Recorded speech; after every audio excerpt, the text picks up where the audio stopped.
I know you were talking earlier about rolling with guys like Testimony and Jesse the Walking Word, a partner of mine. I've been knowing him for a minute. Right. Big shout outs to him. Y'all check him out on GOAT TV, GOAT Radio, the whole nine.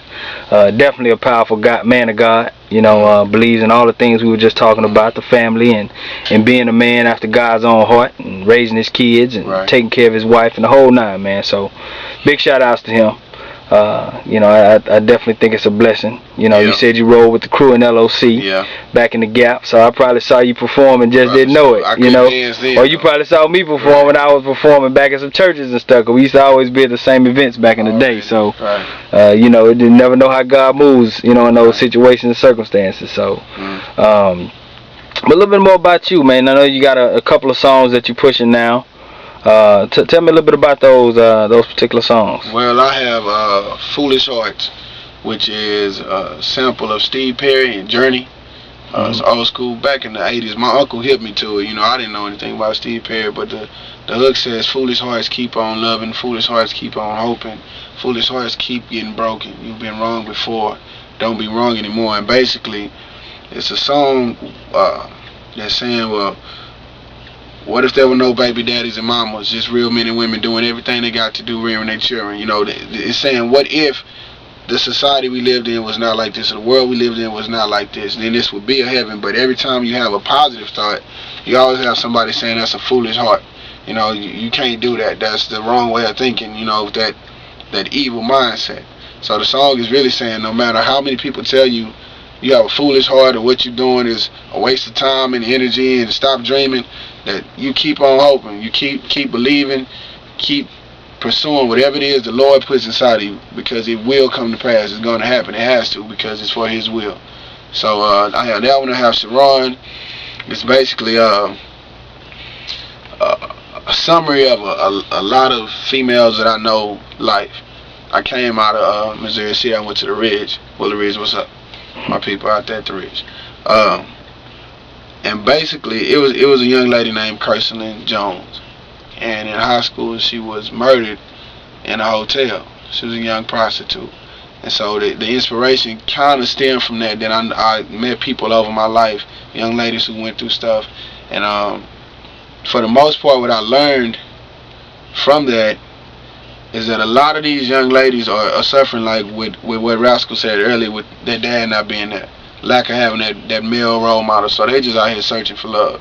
So the song is basically, it's like Ludacris' Runaway Love, but it's painted from a picture of a young lady who we had an opportunity to save, but nobody reached out to. Nobody in the church stopped to talk to her and say, hey, what's really going on? Or they knew what was going on, but they didn't want to call CPS, or they didn't want to get involved. That's not my business, because that's how the church operates. That's not my business.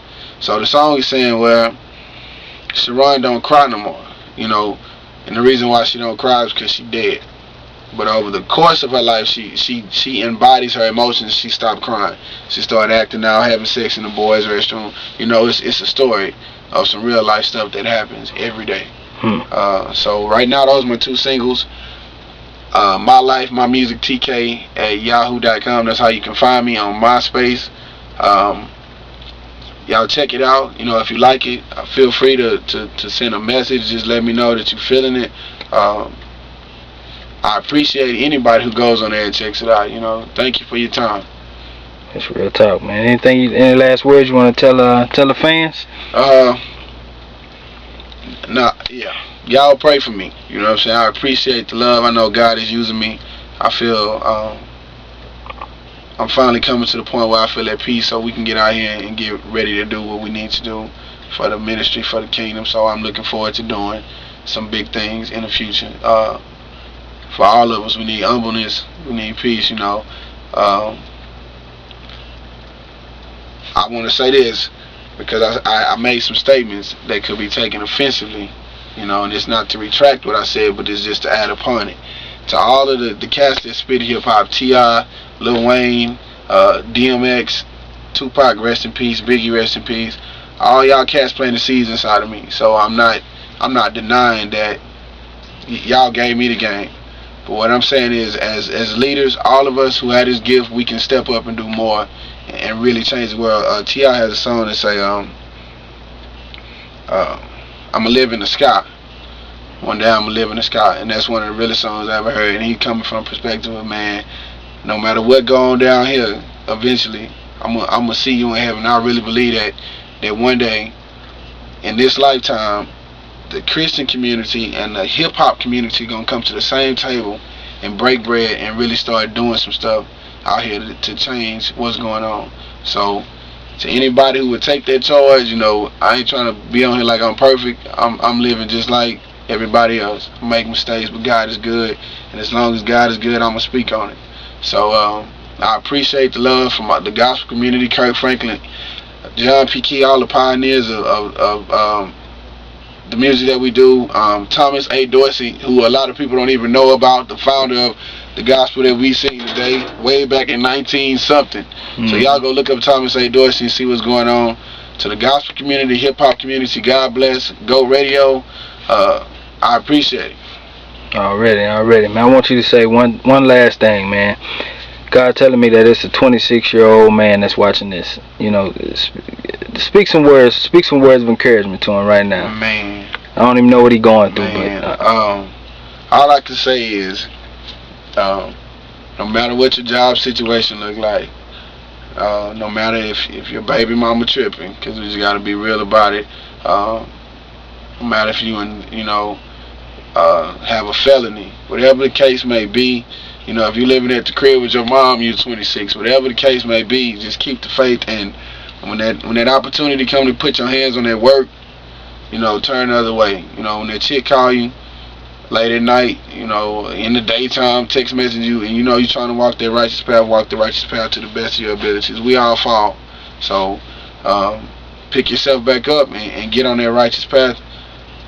God bless. You know what I'm saying? Like, it's hard out here. This is a new time, a new era, a new generation. Just make a good conscious decision, because AIDS is real. You know, you can die in the streets every day, and we don't want to waste our lives, you know, doing something unnecessarily. So just be patient and keep the faith and find God for yourself. We can't keep living off mama and grandma religion and pawpaw in religion. We need a revival. This generation needs a revival. So brothers, you know what I'm saying, no matter what it look like, y'all best believe it's getting ready to go down for real. There's going to be some change. So, like Sam Cooke said, the change is coming. Be easy, God bless. From H-Town to New York to Cali, to overseas, all the soldiers, people at war, just God bless, man. God bless. And y'all keep us in y'all prayers. Amen, man. Amen. Well, I appreciate you taking the time out, man, to sit down with me, talk to me for a little bit, and definitely blessed by the interview, man. I'll be keeping in touch with you and keep in tune with what you got going on, and, you know, send me some music, man, if we can play it for you and get it out. You know, that's what we're here to do, man. So the whole nine, any shows and stuff you do, we got places and stuff to put that to air to bless people's life, man. So you know, just let us be a blessing. You know, that's what we're here for, man. So God puts the avenues out there, you just got to use them. You know, so definitely thank you for spending the time with us and blessing somebody's life, you know. So that's what's up. Already, man. Well, this has been your boy Rephlektion, holding it down for another interview, man, with my man TK. You know how we do it. Peace out. So y'all be easy. We're going to do it again next time. Already.